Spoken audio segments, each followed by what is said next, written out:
இயேசு கிறிஸ்துவின் நாமத்தில் உங்களை வாழ்த்துகிறேன். இன்றைக்கு நாம் ஆபேலை குறித்து சிந்திப்போம்.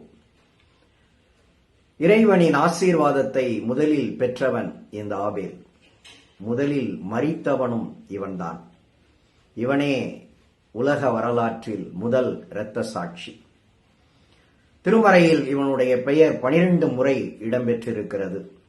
வசனங்கள் கீழே உங்களுக்கு தருகிறேன், அவைகளை பார்த்துக் கொள்ளுங்கள்.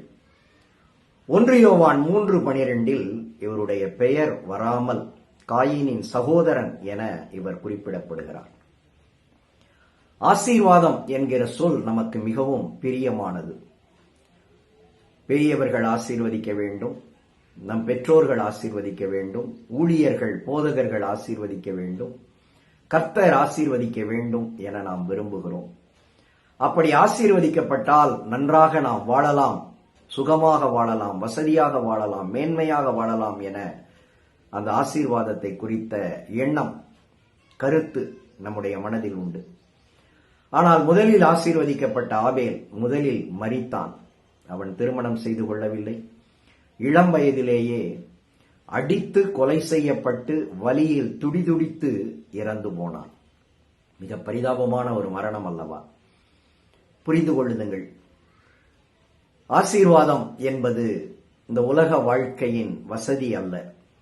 இந்த உலகத்தில் சுகமாய் வாழுகிற வாழ்க்கை அல்ல.